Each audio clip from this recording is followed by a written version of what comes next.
हर हर महादेव दोस्तों, आप सभी को स्वागत है फिर से हमारे चैनल में। दोस्तों, आज मैं एक ऐसी भक्त की कथा सुनाने वाली हूँ जिसे सुनने के बाद आप सभी के आंखें भर आएंगी। यह इतनी दुख भरी, दर्द भरी कथा है जिसे हम कितने भी शब्दों में बयां क्यों न कर दे, फिर भी कम पड़ जाएंगे। तो दोस्तों, आप सब इस दर्द भरा एक गुरु बहना की सत्य कथा पूरा जरूर ही सुनिएगा। और आप सबको हमारी वीडियो पसंद आए तो प्लीज़ मेरे वीडियो के लाइक, शेयर और कमेंट करना मत भूलिएगा। आप सबके ही सपोर्ट से हमारी वीडियो अन्य भाई बहनों तक पहुंचती है, तो प्लीज़ मेरे वीडियो को लाइक, शेयर करना मत भूलिएगा। और दोस्तों, एक बात और मैं आप सबसे कहना चाहती हूँ कि एक सब्सक्राइबर जी थी हमारी, वो पूछ रही थी कि आप कथा कहाँ से लाती हैं। तो मैं आप सभी को ये कह देना चाहती हूँ कि हम जो भी कथा आप सभी के साथ शेयर करते हैं वो हमारी माँ बताती है। हमारी माँ, आप सबको अगली वीडियो में बता चुकी हूँ कि हमारी माँ महादेव की बहुत ही भक्त है और वो हर एक शिव चर्चा में जाया करती है। उनको यह कथा सीख वहीं से मिलता है। और जब चर्चे से हमारी माँ आती है तो हम उनसे पूछते हैं तो हमें बताती हैं, तो हम आप सबके साथ शेयर करते हैं। तो आप सब हमारी कथा को ध्यानपूर्वक पूरा ज़रूर ही सुनिएगा। तो एक समय की बात है कि एक गुरु बहना रहा करती थी। बचपन से ही वो महादेव की बड़ी भक्ति थी।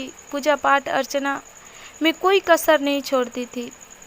उन्हें महादेव का भक्ति करना बहुत ही अच्छा लगता था, बहुत ही आनंदमयी रहती थी वो। परंतु जब उनका विवाह हो गया था तो अपने घर में काम करते करते इतना समय भी नहीं निकाल पाती थी कि वो महादेव की 10-5 मिनट बैठकर महादेव की चर्चा कर सके, उनकी 3 सूत्रों को पालन कर सके। उनका 2 बच्चे थे, एक लड़का एक लड़की, और पूरा घर परिवार भरा हुआ था। और सभी को खाना पीना, सभी को देना करना, बनाना, सारा घर का कार्य उन्हीं को करने पड़ता था, अकेले ही संभालने पड़ता था। और उनका और कोई भी काम नहीं करता था। वो घर परिवार से पूरा भरी हुई थी। और उनका पति जो था वो पहाड़ तोड़ा करते थे, पहाड़ के तोड़ने का काम किया करते थे। और उसी से उन सभी का घर का गुजारा बस चलता था। उनका सुबह से लेकर शाम तक कार्य ही करते रहती थी, परंतु मन में अपने महादेव की भक्ति को नहीं छोड़ती थी। वो हर समय सोचते रहती थी कि मैं अपने जब मायके में थी तो कितने महादेव की पूजा अर्चना अच्छे से कर पाती थी, परंतु जब से मैं अपने ससुराल में आई हूँ तो महादेव के एक दिन भी अपने अच्छे से उनका गुणगान भी नहीं की हूँ, उनके पास समीप जाकर बैठी भी नहीं हूँ, उनसे दया भी अच्छे से नहीं मांगी हूँ कि मुझे क्षमा कीजिएगा महादेव। ऐसी कर सोचते रहती थी, कहते रहती थी, परंतु महादेव की आराधना करना नहीं छोड़ती थी।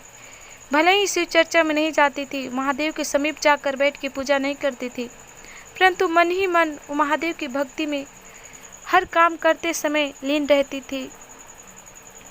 तो ऐसी समय चल रहा था। सभी घर परिवार सुखी शांति से थे, अच्छे से रहते थे। तो एक दिन का बात ऐसा हुआ कि जब उनके पति पहाड़ तोड़ने गए थे तो उसी समय पहाड़ से कुछ टुकड़े गिरने के बाद उनके पति के समीप पहुंच जाती है और उनके पांव पर और हाथों पर चोट, बहुत ही गहरा चोट लग जाती है, जिससे वो बहुत ही घायल हो जाते हैं और वो कोई कार्य करने लायक नहीं रहते हैं। बड़ा ही इलाज चलता है, इलाज उलाज चलता है। गुरु बहना जो थी वो पति के ऐसी हालत को देखकर बहुत ही दुखी रहने लगी। बहुत ही इलाज उलाज हुआ, पैर तो ठीक हुआ, चलने लगे, पर हाथ से उनका नहीं बन रहा था। कोई काम करने लायक भी नहीं थे। और ये सब सिलसिला देखकर घर वाले लोग सभी लोग परेशान रहने लगे, कहने लगे कि इसके 2 बच्चे हैं और खुद ये है, इसके पति है, और सबका जो खर्चा है क्या हम ही लोग करेंगे। उनके पति का, उनके एक और भाई थे, उनकी भी पत्नी थी, उनके भी 2 बच्चे थे।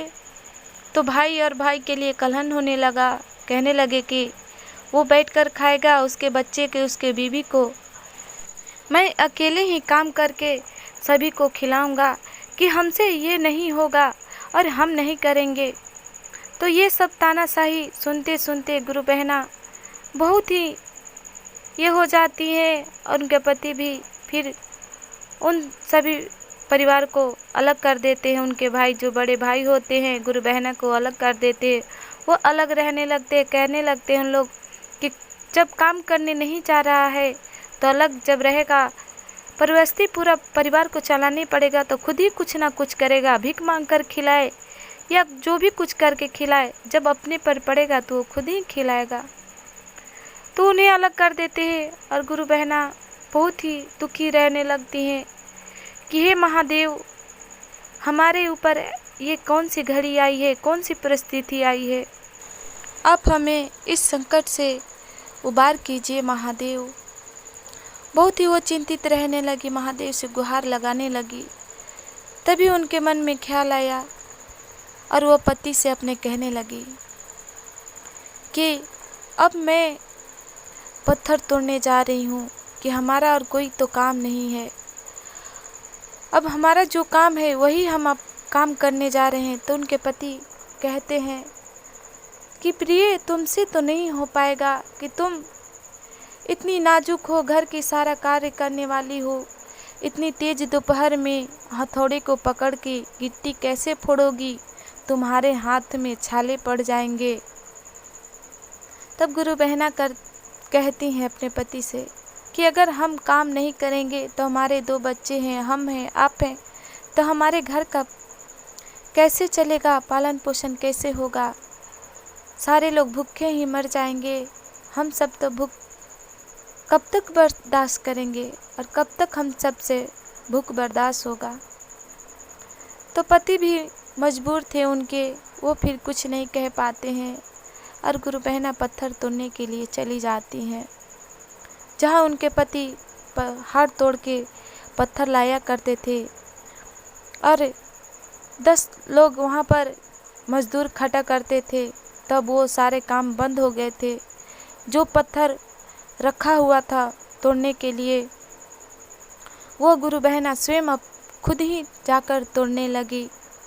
वो कभी उनको काम ये नहीं किया हुआ था, उनके हाथों में छाले पड़ जाते हैं और वो बहुत ही फूट फूट के रोने लगती हैं। महादेव से विनती करने लगती हैं कि हे महादेव, आप हमें कैसी भंवर में लाकर डाल दिए हैं कि जो आज हमारे साथ ऐसा समय व्यतीत तो हो रहा है। फिर भी बेचारी रो रो कर पत्थर को तोड़ रही थी। जितना तोड़ती उतना पत्थर को शाम को आते थे व्यापारी लोग, ले जाते थे गिट्टी फोड़ा हुआ जो रहता था। जितना वो फोड़ के रखती थी वो शाम को बिकता था और जो उनसे पैसा मिलता था वो घर पे आकर और दुकान से अनाज खरीद के और खाने बनाती थी, अपने और अपने बच्चे को खिलाती थी, पिलाती थी। रात को सोती थी, फिर सुबह उठकर वही काम करने चली जाती थी। प्रतिदिन ऐसे करती थी। ऐसे करते करते 1-2 मंथ बीत गए।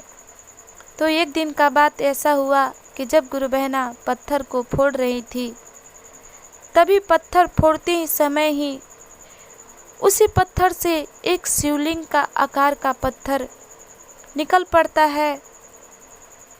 तो पत्थर को उठाकर गुरु बहना बहुत ही ध्यानपूर्वक देखने लगती हैं और कहती हैं कि ये तो बिल्कुल महादेव के शिवलिंग का आकार क्या है, कि ये तो स्वयं हमारे महादेव हमारे सामने विराजमान हो गए हैं। और वो उस पत्थर को प्रणाम करके जहाँ गिट्टी फोड़ रही थी वो वहाँ पर रख देती हैं और महादेव को विनती करके पत्थर को तोड़ने लगती हैं। तोड़ते तोड़ते जितने सारे उनके पास पत्थर पड़े थे वो सारे पत्थर को तोड़ डालती हैं। और जब शाम का समय होता है, इतना वो मगन हो गई थी कि उनको कुछ पता नहीं चला और उनका सारा पत्थर टूट गया। तो जब शाम का समय हुआ तो बड़ा ही देखकर चकित होने लगी कि हम आज इतना सारा पत्थर तोड़ दिए, जो कि कभी इतना सोच भी नहीं सकते हैं कि हम इतना कभी तोड़ सकते हैं। और शाम का व्यापारी भी आया तो वो भी चकित होने लगा, पूछने लगा गुरु बहना से कि बहन, आपने इतना सारा पत्थर तोड़ डाला, क्या आपने और भी मजदूर क्यों लगाए थे? तो गुरु बहना कहती है कि नहीं भैया, आज हम स्वयं इस सारे पत्थर को तोड़ डाले हैं। तो उनका उस दिन बड़ा ही कमाई होता है और घर पे आती हैं पैसे लेकर और बड़ा ही खुश हो जाती हैं। घर का जो भी सामान घटा था वो सारे ला लेती हैं और फिर सुबह अगली तोड़ने चल जाती हैं। फिर महादेव की उसी तरह पत्थर के पास जाकर दया मांगती, चर्चा करती और करके फिर अपने काम में लग जाती। करते करते वो सारे जितने भी पत्थर थे, दूसरे लोग भी ठेकेदार आकर पत्थर देते थे तोड़ने के लिए, या तोड़ा हुआ दूसरे ठेकेदार लेके जाते थे। तो ऐसे करते करते ढेर सारा मिलने लगा उनको पत्थर और वो ढेर ढेर तोड़ने लगी। उनका आमदनी जो था वो ज़्यादा होने लगा और घर परिवार अच्छे से चलने लगा। तो एक दिन का बात ऐसा हुआ कि गुरु बहना जब पत्थर तोड़ रही थी तभी उनके मन में एक विचार आती है और वो कहती है कि जब से हमें इस महादेव के शिवलिंग का आकार का जो पत्थर मिला है, तब से हमें बहुत ही अच्छा लग रहा है और हमारा कार्य जो भी है वो बड़ा ही सफलतापूर्वक हो जा रही है और हमारी आमदनी भी अच्छा हो रहा है, हमारा घर परिवार भी सभी लोग अच्छे से रह रहे हैं कि स्वयं हमारे महादेव इस शिवलिंग में विराजमान है। और महादेव के नाम लेकर और पत्थर के तोड़ना फिर स्टार्ट कर देती है और तोड़ते तोड़ते शाम हो जाता है। जब ठेकेदार आता है उनके पास तो कहने लगता है कि बहन, कि मैं आपको एक सुझाव का बात बताऊं, वो आपके लिए भलाई मंद ही है। तो गुरु बहना कहती हैं कि ठीक है भैया, क्या बात है बताइए। तो ठेकेदार बोलते हैं कि बहन, आप ठेका लेकर काम को करो कि आपका काम बहुत ही अच्छा से चलेगा। कि कब तक यूं ही करते रहोगी? कुछ ठेके लोगी, 10 ठो मजदूर को खटाओगी तो तुम्हारा आमदनी भी अच्छा होगा, तुम्हारा घर परिवार भी अच्छे से लोग चलेंगे रहेंगे।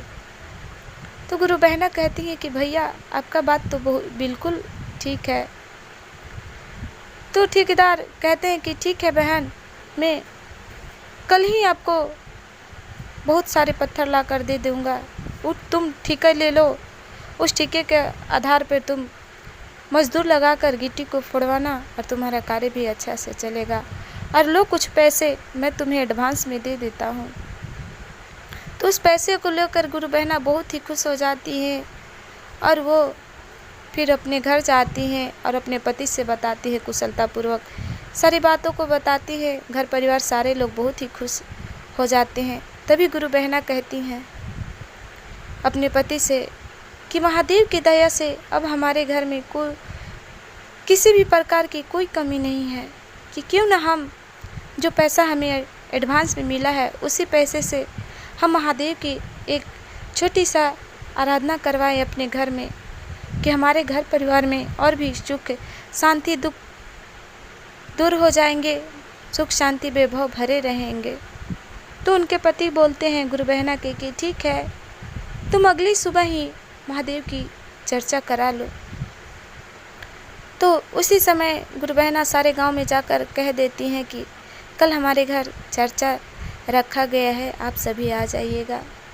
फिर खाते हैं पीते हैं, सो जाते हैं। अगली सुबह चर्चा की पूरा तैयारी कर लेती हैं और सारे लोग आते हैं, गुरु भाई बहन महादेव का आराधना बहुत ही धूमधाम से, बहुत ही अच्छे से होता है। और सभी लोग फिर प्रसाद ले लेके अपने घर चले जाते हैं। और जो महादेव के भोग लगाई थी और जल जो चढ़ाई थी गुरु बहना, वो शाम के समय आरती उतार करके और अपने घर में बच्चे परिवार को देने लगी। जब वो अपने पति को दी और उनके पति जब वो प्रसाद खाएं और गंगा जल को पीकर और अपने माथे से अपने हाथों में लगाए, उसी समय उनका जो भी कष्ट दुख रोग था वो सारा खत्म हो जाता है और वो ठीक हो जाते हैं, चंचल हो जाते हैं, फुर्तीला हो जाते हैं और वो बहुत ही खुश हो जाते हैं।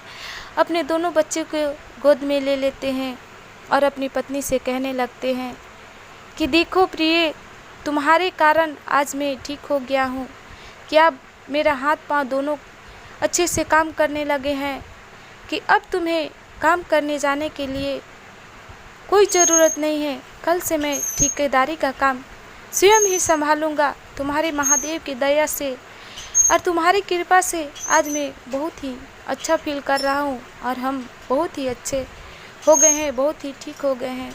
कि सच में तुम्हारे इस भक्ति में महादेव का बहुत ही दया है। तुम्हारे महादेव ने, हमारे महादेव ने हम पर बहुत ही कृपा की है। हम महादेव को कोटि कोटि नमन करते हैं। और गुरु बहना और उनके पति महादेव के चरणों में गिर जाते हैं और बहुत ही धन्यवाद देने लगते हैं, दुहाई देने लगते हैं। और फिर उनका पति अगली सुबह ठेकेदारी का काम स्वयं संभालने लगते हैं। गुरु बहना फिर से अपने घर में कुशलतापूर्वक अच्छे से रहने लगती है। तो महादेव की दया से देखिए भाई बहन, उनकी किस्मत पलट जाती है। बहुत ही कष्ट में रहती है, बहुत ही संकट में रहती है, परंतु जो कोई भी अपने महादेव पर विश्वास करता है, समय लगता है परंतु उनकी सफलता जरूर ही मिलती है। तो आप सभी से भी हमारा निवेदन है कि महादेव के सच्चे मन से, तन मन से गुरु मानिए, उनसे दया कीजिए, आपकी सफलता जरूर ही मिलेगी। और आप सभी को हमारी कथा पसंद आई हो तो प्लीज़ हमारे कमेंट बॉक्स में एक बार महादेव का नाम जरूर ही लीजिएगा। आप सभी को हर हर महादेव।